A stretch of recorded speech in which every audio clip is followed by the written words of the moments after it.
तो बड़बोला आदमी है, बदतमीज आदमी है। कुछ कुछ बदजुबानी की, कुछ अल्फाज ऐसे बोले। तो अब्दुल रज़ाक थे, तो मैं बोला कुत्ते का गोश्त मिलता है? बोले इरफान क्यों ऐसा बोल रहा है? मैं क्या, उसने खाया हुआ है, भोग रहा है कब से। कुत्ता है तू भौंकेगा। तू भौंकेगा। इरफान पठान ने किसको बोल दिया? सर कुत्ते से कोई शक्ल याद आ रही है ऐसी? इमेजिन कीजिए। हम बस ऐसे इसी का ससुर है। क्या कह रहे हैं? बस इसी का ससुर।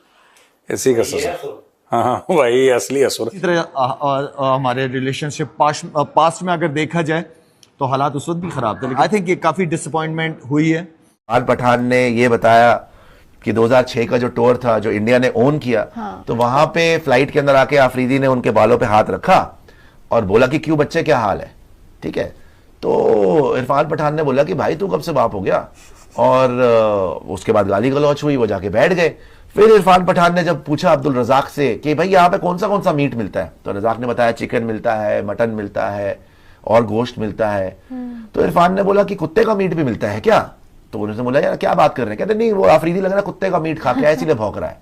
तो आफरीदी ने फिर कुछ बोला, तो इरफान ने बोला देख भौंक रहा है फिर से। शाहिद आफरीदी कुत्ते का गोश्त खाता है, इरफान पठान के मुंह से और उनके ट्वीट को पढ़ के यकीन करें मेरी ना दिल में थोड़ी सी जो इज्जत बची हुई थी वो भी खत्म हो गई है। कह रहा है फिर ये अफरीदी को क्या खिलाया है तुमने? ये भौंक क्यों रहा है? ये भौंक कह रहा अफरीदी चिढ़ गया उस दिन।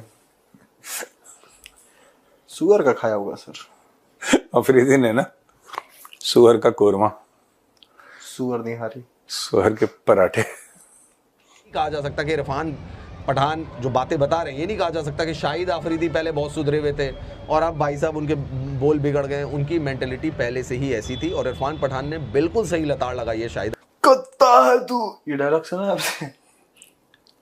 नहीं, ये ऐसा नहीं, कुत्ता है वो है धर्मेंद्र पाजी का।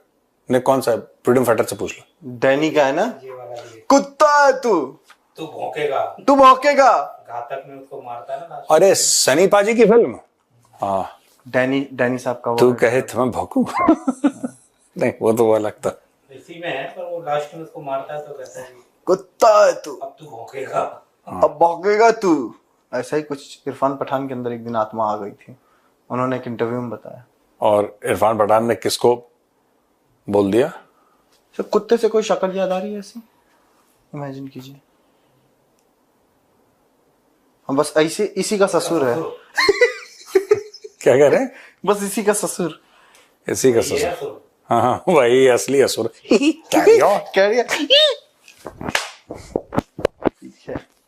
ये इनकी सीरियसनेस है, ये जियोपॉलिटिक्स डिस्कस करते हैं। देखो, ये इनकी सीरियस। वो कह रहा है वही उसका ससुर, वो कह रहा है वो है असुर, फिर वो कह रहा है कैरी ऑन। ये करते हैं यहाँ पर पूरे दिन। इरफान पठान ने बोला कि वो पाकिस्तान के टूर पे थे, तो शाहिद अफरीदी आया, उनके सर पे हाथ रख के बोला और बेटे कैसा है तू? तो इरफान पठान ने बोला तू बाप कब से बन गया? तो फिर उसको गुस्सा आ गया, फिर कुछ बोले बजाय इजाजत, कह रहा कि क्या ये कौन सा गोश्त खाता है? तो किसी बढ़िया प्लेयर का नाम बताया, मुझे नाम बोल रहा हूँ मैं उनका। ओ आई नो, ये इरफान ने जो आई थिंक अब्दुल रज़ाक को समथिंग किसी के साथ बोला कि पाकिस्तान में कौन से किस्म के गोश्त मिलते हैं, ये गोश्त वो तो ये गोश्त, उसने 4-5 गोश्त का नाम लिए जो मिलते हैं। तो बोला कि नहीं, क्या कह रहा है कि कुत्ते का मिलता है क्या? तो उसने बोला ये आप कैसी बातें कर रहे हैं, कुत्ते का गोश्त क्यों मिलेगा पाकिस्तान में? कह रहा है फिर ये अफरीदी को क्या खिलाया है तुमने? नमस्कार दोस्तों, स्वागत है आपका मेरे एक नए वीडियो में। दोस्तों, पाकिस्तानी हमेशा भारत से बराबरी करते रहते हैं, भारत के खिलाड़ियों से बराबरी करते रहते हैं। अभी कुछ समय पहले तक, जब तक बाबर आजम घंटा बर्बाद नहीं हुआ था, क्रिकेट क्षेत्र की मैं बात कर रहा हूँ, तब तक इसकी बराबरी हमारे किंग विराट कोहली से होती रही। इनके जो लाला शाहिद अफरीदी अपने बड़बोलेपन से विख्यात है। दोस्तों, पाकिस्तान के अंदर भी इनको काफी गालियां पड़ती रहती हैं, लेकिन एक नया वाकया निकल के आ रहा है। द लल्लन टॉप में हमारे लेजेंड खिलाड़ी इरफान पठान जी गए हुए थे, उन्होंने इसके बारे में विस्तार से समझाया है कि कितना ज्यादा ये उल्टा सीधा बोलता है, एक तरीके से ये भौंकता ही रहता है। बाकी दोस्तों चलिए वीडियो देखते और मैं मिलता हूँ वीडियो के अंत में। क्यों रहा है? कह रहा अफरीदी चिढ़ गया उस दिन। सुअर का खाया होगा सर। अफरीदी ने ना सुअर का कोरमा, सुअर निहारी, सुअर के पराठे। खुद की शक्ल भी वैसी ही है, नहीं लेकिन ठीक है सर, कोई बढ़िया ही जवाब दिया उसको। देखो ऐसा है, मैं बता रहा हूं, इरफान पठान चुपचाप बैठा है, किसी को कुछ नहीं बोल रहा। आपको क्या जरूरत है उसको छेड़ने की? कुत्ता है ना? नहीं, कुत्ता तो ठीक है, बात ये ठीक है, देखो वो तो है वो। नहीं, ये इरफान पठान ने बोला, हम थोड़ा ना बोल रहे हैं। हम तो बड़ी इज्जत करते हैं शाहिद अफरीदी की। शाहिद अफरीदी को हम मानते हैं कि उसका नाम शाहिद अफरीदी, हम वर्ड शाहिद और वर्ड अफरीदी की कितनी इज्जत करते हैं, तो इसमें ऐसी कोई बात नहीं है। अच्छा, मैं खुद कन्विंस नहीं हो रहा जो मैं बोल रहा हूँ, लेकिन मैं बोल रहा हूँ क्योंकि मुझे कुछ बोलना है। अफरीदी को कुछ भी नहीं मिला क्या? हाँ सर, वो शिट, कल वाले एपिसोड में हम ये मिस कर गए। अफरीदी को कोई अवार्ड नहीं मिला ना? ना अफरीदी को, ना चरसी चाचा को। ओ, छोटा चरसी का नाम क्या है? फसल खराब कर दी, फैसल रजा अबीदी। फैसल रजा फसल खराब कर दी। अफरीदी तो आया था टी शर्ट पहन के, भाई उसका तो देना चाहिए। अबे तुझे नहीं दिया अफरीदी? अफरीदी ने तो खुद राफेल गिराए थे 2-4। और उस वॉचमैन को भी नहीं मिला जिसने अपनी शॉटगन से ड्रोन गिराए थे। और उस बच्चे को भी नहीं मिला जिसने ऊपर कूद के भारतीय ड्रोन को नीचे पकड़ लिया था।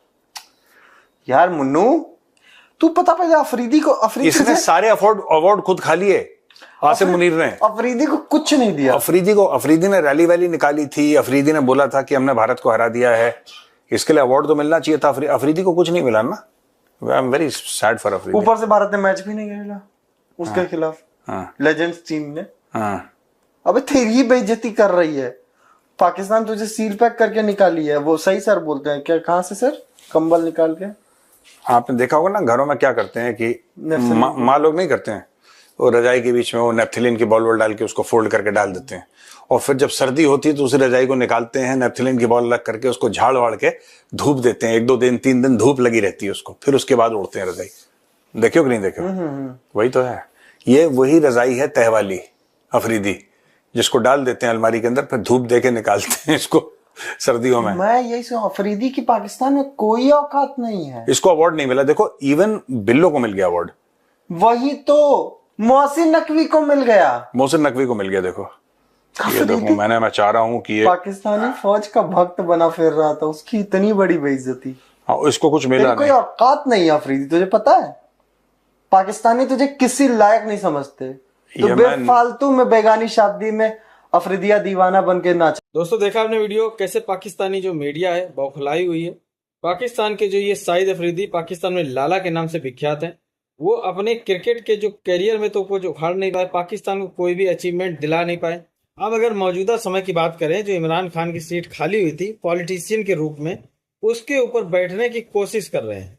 बहुत बड़े देशभक्त, मतलब पाकिस्तान के लिए बहुत बड़े पाकिस्तान परस्त बनने की कोशिश करते हैं। शाहिद अफरीदी की जो सच्चाई है वो उनके साथ खेल चुके हमारे भारतीय खिलाड़ी इरफान पठान द लल्लन टाइप के इंटरव्यू में गए हुए थे।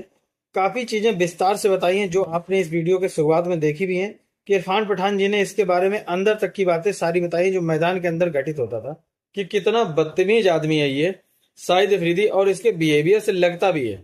अभी WCL का जो हम लोगों ने इनका मैच बाइकआउट किया था, उसके बाद इसने स्टेटमेंट दिया कि ट्रे में अगर एक अंडा होता तो पूरी ट्रे को खराब कर देता। इसका सीधा निशाना जो था इरफान पठान के ऊपर था, क्योंकि WCL का जो बहिष्कृत हुआ उसमें इरफान पठान, हरभजन सिंह और शिखर धवन ये लोग शामिल थे। इन लोगों की मंशा नहीं थी कि अपनी भारतीय टीम पाकिस्तान के खिलाफ खेले, और भारतीय टीम ने लीग स्टेज का मैच बाइकआउट किया, फिर सेमीफाइनल का मैच बाइकआउट किया। तो इरफान पठान जी ने इसकी पूरी सच्चाई बताई है। बाकी दोस्तों आप लोगों ने पूरा वीडियो देखा ही, अगर अभी तक आपने चैनल नहीं सब्सक्राइब किया तो कृपया चैनल सब्सक्राइब करें, वीडियो को लाइक करें, वीडियो शेयर करना ना भूलें। मिलता है नेक्स्ट वीडियो में, तब तक के लिए जय हिंद, वंदे मातरम।